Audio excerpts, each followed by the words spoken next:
Music by Sonu सनहिया। मोनिया पुना मीना चुलिया या जोया में आलोई सकुलिया या जोया में आलोई सकुलिया मोनावा या सोनावा ना जुलिया के या दोया में मालोई सकुलिया के या दोया में मालोई सकुलिया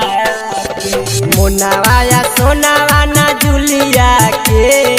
या दयावे मालोई सकुलिया के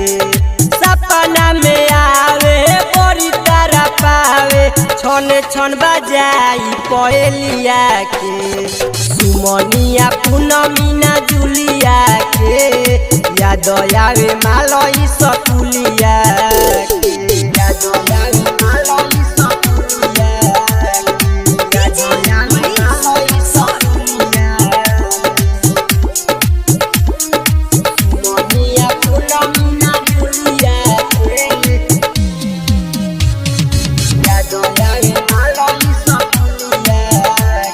सनहिया रिकॉर्डिंग स्टूडियो कटसा।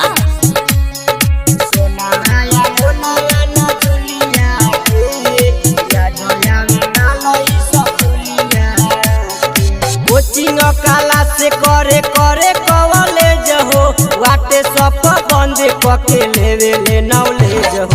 कोचिंग काला से करे करे कॉलेज हो वाटे सब बंद कके लेवे ले नॉलेज हो कैसे भुलाई ओकर हुलिया के कैसे भुलाई ओकर हुलिया के या दयावे मालोई सकुलिया के सोनावा या मोनावा ना जुलिया के या दयावे मालोई सकुलिया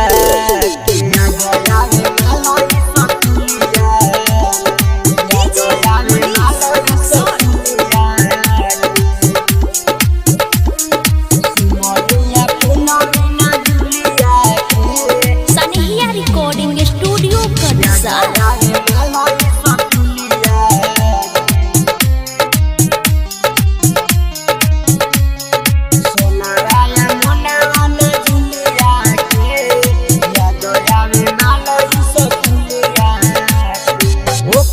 हो दीना लागत ना मनावा बिकी सुनी लहो लेली जानवा